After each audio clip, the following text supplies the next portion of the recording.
पिलामाने आज आम पढ़ा ओडिया मीडियम नवम श्रेणी साहित्य बहिर द्वितीय अध्याय पद्म पद्म विषय क्वेश्चन आंसर डिस्कसन करबा। यार किए होउछंती यार कवि होउछंती भक्त कवि मधुसूदन राव बुझला। प्रथम आम किसी कठिन शब्द देखा जमीक कोटिर अर्थ कोटी संख्या एठारे अगणित अर्थ निधिर अर्थ संपत्ति बिहिर अर्थ विधाता व स्रष्टा शून्यर अर्थ गाढ़ नील जलर अर्थ पानी नलिनी दल अर्थ पद्मपत्र उज्जवल अर्थ चकचक उज्जवल अर्थ कौन चकचक हसे हस हस बदने हर्ष मुखरे ज्योतिधारा अर्थ किरणधारा पुष्कर अर्थ पद्म शुभ्र अर्थ पवित्र व धला उत्पील अर्थ पद्म फूलर रस अर्थ महु बास अर्थ सुबास मधुपाने अर्थ महु पीवा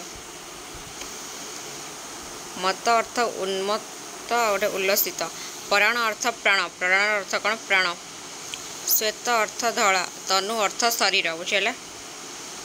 देखा देखिए पाठ्यपुस्तक प्रश्नावली उत्तर निर्दिष्ट उत्तरमूलक प्रश्न उत्तर है। देख एक नंबर कौन देला दर्शन गद्य रूप जमी दर्शन यहीपरी पद्य रूप लेखा जाता शब्द गुड़िकर गद्य रूप कविता बाछी लेख बुझला। पद्य रूप गद्य रूप देख बदन कौन हम बदन ढालर अर्थ ढाले भकतर अर्थ भक्ति पद्य रूप दे हरसर अर्थ हर्ष भक्तिर अर्थ भक्ति अच्छर गद्य रूप अच्छी बुझीगला। 2 नंबर देख कौन है पद्म भगवान सूर्यर प्रतिशब्द गुड़िक कविता अच्छी लेख देख पद्म कौन हम नलिनी कमल प्रसिद्ध अरविंद पुष्कर उत्पील तामरस पंकज राजीव भगवान विधि विधाता विहि प्रभु परमेश्वर विभु अनंत महेश्वर सूर्यर भास्कर दिवाकर दिवाकर। 3 नंबर देख कौन हम जीवन मरण भली विपरीत अर्थसूचक जोड़ी शब्दर 5 गोटी उदाहरण दियो जमीक सुख दुख भल मंद आलुओ अंधार उत्थान पतन आकाश पाताल विपरीत शब्द पाप पुण्य लाभ क्षति आदान प्रदान। 4 नंबर देख संधि विच्छेद कर कौन हम परमेश्वर पदारविंद महेश्वर मनरथ परमेश्वर परमयुक्त ईश्वर महेश्वर महायुक्त ईश्वर पदारविंद पदयुक्त अरविंद मनरथ मनहयुक्त रथ बुझेगा।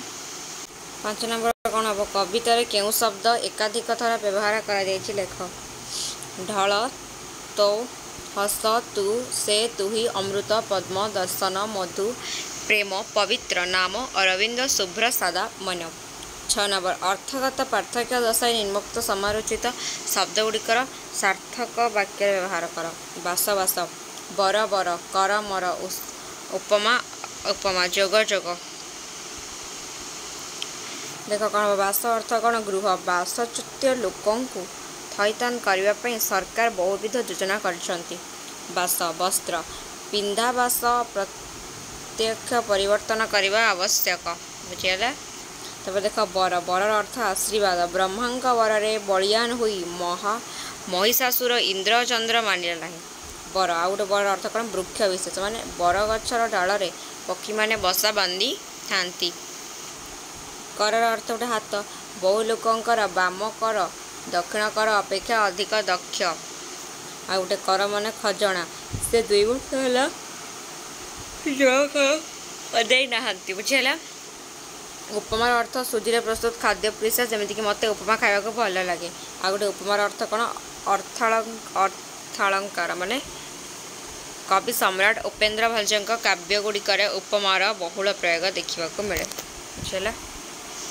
जोग जोगर अर्थ कौन हम जोगर अर्थ है मिश्रण आजिकल अधिकांश सरल कंप्यूटर द्वारा जोग वियोग आदि गाणितिक क्रिया संपादित होउछि।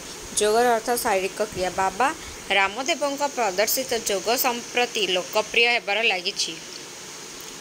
7 नंबर विपरीत बोधक शब्द लेख अमृत आनंद शीतल पवित्र पुण्य अमृतर अर्थ विष शीतल अर्थ उष्म पुण्यर अर्थ पाप आनंदर अर्थ निरानंद विषाद पवित्र अर्थ अपवित्र व कलुषित बुझेगा। 8 नंबर क स्तंभर शब्द सहित ख स्तंभर उपयुक्त शब्द बाछी जोग कर देख कौन उत्तर देख पवित्र रस सरसी जल दिव्य सिरी निगूढ़ जोग कलुष पंख बुझीगला तो। तापर देख 9 नंबर अभिधान नियम अनुसार सजाई लेख। उत्तर देख अरविंद तनु तामरस पीयूष पुष्कर सिरी सौरभ। 10 नंबर देख कौन दिवाकर यही शब्द परी शेष 2 अक्षर कर थिबा 3टी शब्द लिखिया दिवाकर भलिया। देख निशाकर चंद्र काकर शिशिर प्रभाकर सूर्य आकर खणी रत्नाकर समुद्र। रत्नाकर अर्थ कौन समुद्र।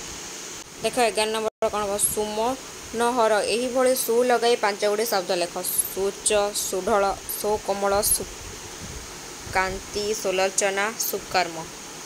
12 नंबर अक्षर गुड़िक सजाई शब्द परिणत कर। मंदरक मकरंद रतासम तामरस सरे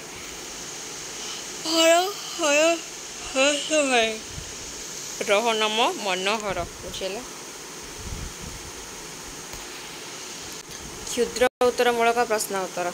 13 नंबर कौन हम पद्म दर्शन रे कवि हृदय की भाव सृष्टि हुए।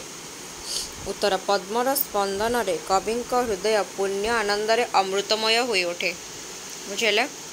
14 नंबर पद्म फूलटी क्या मध्य ढलढल होउची। पुष्करणीर नील जलराशि मध्य तरंगायित उज्ज्वल सूर्यकिरण तथा श्यामला पत्र राजी गहल रे पद्म फूलटी ढलढल होउची। 15 नंबर सूर्य पद्म मुखरे कौन ढालती। उत्तर सूर्य पद्म मुखरे अविरत ज्योति धारा ढालती। 16 नंबर कवि क्या पीयूष सहित तुलना करिसेंती। उत्तर कवि सूर्यंकर शुभ्र ज्योतिष धारा को पीयूष सह तुलना करिसेंती। 17 नंबर कवि क्या धन्य बोली कहिसेंती। कवि पद्म तथा तार प्रभु सूर्यदेव को धन्य बोली कहिसेंती। 18 नंबर मधुपदल कौन पाई पागल हुअंती। उत्तर पद्मर हृदय थिबा मकरंद रूपक अमृत पान करने मधुपदल पागल होई उठंती। 19 नंबर पद्मफूल देखा किपरि। उत्तर श्वेत और लोहित रंगरे रंजित पद्मर शुभ्र शरीर अविस्मरणीय तथा सर्वशोभार उपमा स्थल अटे। 20 नंबर केउ रसरे पद्म अंतर परिपूर्ण। उत्तर स्नेह करुणा और भक्ति रूपक पवित्र रसरे पद्म अंतर परिपूर्ण होइछि बुझेला। 21 नंबर पद्म सहित शरीर केउ अंग गुड़िक तुलना करा जाए। उत्तर पद्म सहित शरीर मुख्य नयन कर और चरण प्रभृति अंग गुड़िक तुलना करा जाए।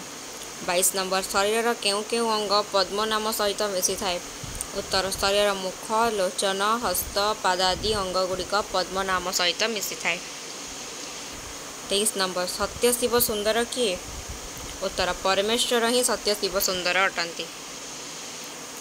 24 नंबर सर्वशोभार मिलन स्थल बोली कवि क्या कहते। उत्तर कवि पद्म को सर्वशोभार मिलन स्थल बोली कहते। 25 नंबर कवि निजको पद्म सहित तुलना करिबारे दुखित कहीं। उत्तर पाप पंकरे मलिन होइथिबा कवि रविंकर स्पर्शरे दिव्य सौंदर्य सुरभि और पवित्रतार अधिकारी होइथिबा पद्म सहित निजको तुलना करने अयोग्य बोली मनकरी दुखित होइछंती। 26 नंबर तपरि शुभ्र हेबी कवि क्या एपरी कहते। उत्तर तपरि शुभ्र हेबी बोली कवि पद्म को एपरी कहते। 27 कवि क्या आशीर्वाद भिक्षा करिसेंती। उत्तर कवि पद्म ठारू आशीर्वाद भिक्षा करिसेंती। 28 नंबर कवि केउ पुण्यवत शिक्षा पर इच्छा करिसेंती। उत्तर ईश्वरंक ठारे निजको पूर्ण भाव में समर्पित करने रूपक पुण्यवत को शिक्षा करने कवि इच्छा करिसेंती। 29 रे प्रियजनकर विभिन्न अंग केतबेले सुखर कारण होता है बोली कवि कहते। प्रियजनकर विभिन्न अंग पद्मर नाम सह संयुक्त हेले सुखर कारण होता है। 30 नंबर सूर्य और पद्म मध्य की संपर्क रही। उत्तर सूर्य और पद्म मध्य भक्त भगवान और प्रिय प्रियार मधुर संपर्क रही। 31 नंबर पद्म सूर्य को किपरि चाही थाए। उत्तर पद्म सूर्य आनंदर साहस्य बदन तथा अपलक नेत्र चाही रही थाए। 32 नंबर इच्छा पूरण पर कवि कहार आशीर्वाद कामना करिसेंती। उत्तर इच्छा पूरण पर कवि पद्मर आशीर्वाद कामना करिसेंती।